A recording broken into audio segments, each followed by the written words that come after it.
Have you ever wondered why software development projects so often go wrong? Software is usually commissioned by somebody who has very little knowledge of the development process. The work is often done by people who have very little knowledge of the business process. It is often overseen by people who are too busy with their day-to-day work to give it proper attention. And if that wasn't enough, there are so many other things that can happen. The specification may not be detailed enough. Key people fail to become involved. Staff who view the system as a threat become disruptive. Management fails to commit enough resources. Unexpected technical issues frustrate the development. Hardware, network issues cause systems to fail. So perhaps it isn't so surprising that development projects often seem doomed to fail. In this part of the series, I'll show you how to manage a software development successfully. Open and honest communication between you and your software supplier is the number one factor that will determine whether you have a successful software development. So choose a supplier that you trust, has strong business knowledge, and has demonstrated that they understand your business. Next, find a widely respected champion of the new system to act as the internal project manager. And make sure that they have no higher call on their time than management of the software development project. Again, this is all about showing commitment from the top. The relationship between the internal project manager and the external development manager is absolutely paramount. If this is good, you are already 60% of the way to a successful implementation. I have seen businesses swept away by the lure of new technology that decide to introduce shiny new hardware systems at the same time as deploying new software.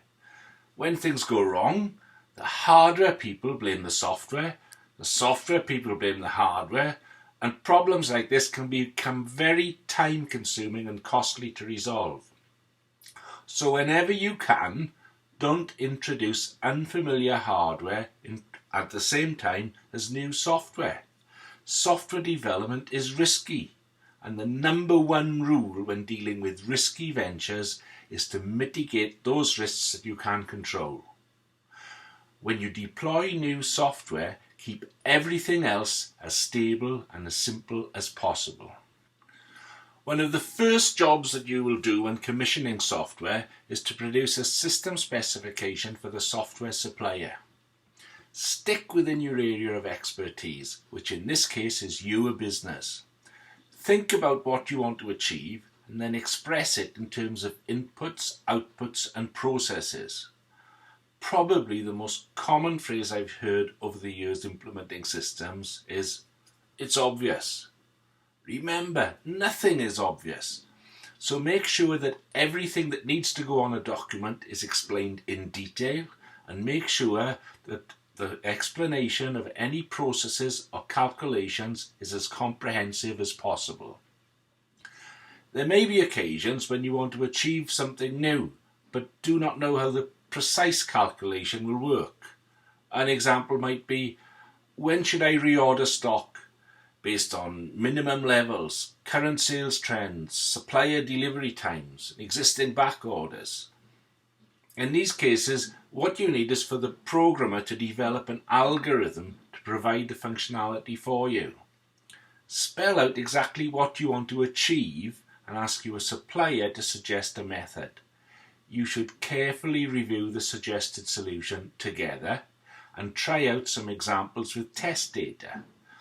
These type of calculations often produce results which are counterintuitive, and users can end up being unhappy with the result, which is actually doing precisely what they asked for.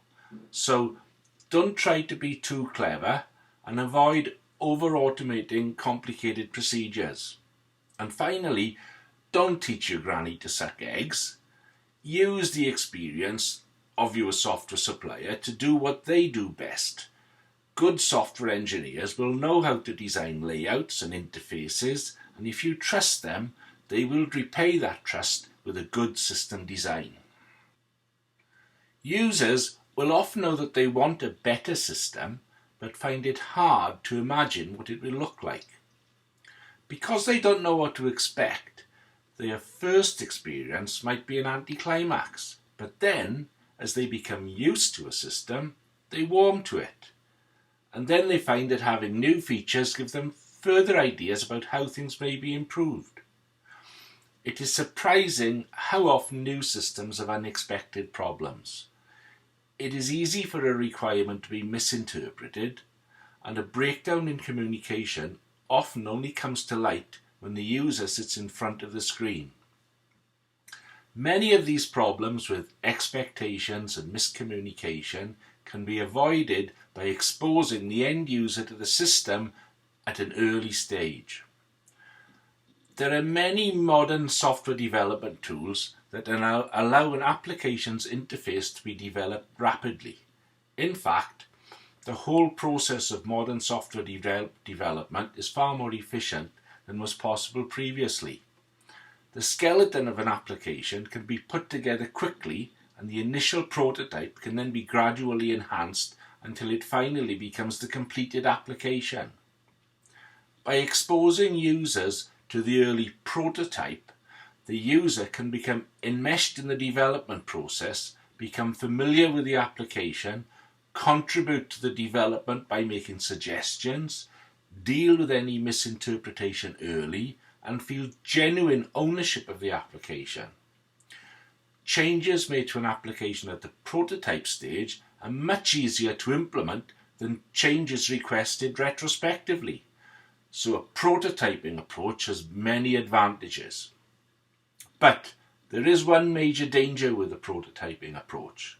Users can start to feel that they can change anything and everything on a whim, and continually keep coming up with new ideas and throwing them at developers. The project manager must ensure that changes are reasonable and limited, and protect programmers from interference during the development phases that occur in between new prototype releases. You must also guard against scope creep, where the changes requested during development stray beyond the scope of the initial requirement. And don't start chasing perfection. There is always a balance between time, cost, and quality. Another issue that I've seen frequently is where systems processing live data for the first time throw up problems that were not encountered during testing. This is often because the testing team has been under pressure, so they populate their test system with very basic data, and then, unsurprisingly, encounter very few problems. It is important that system testing is done thoroughly. So make sure that before a system is accepted, it is fully populated with live data, tested to destruction, and that fixes that are applied to the system are then tested again, including those parts of the system that passed earlier testing. Delaying an implementation may be undesirable, but it will always be preferable to encountering major problems during live processing. I hope you've enjoyed this insight into the development process. As a system development nears completion, we move into the implementation phase, and that will be the subject of my next episode.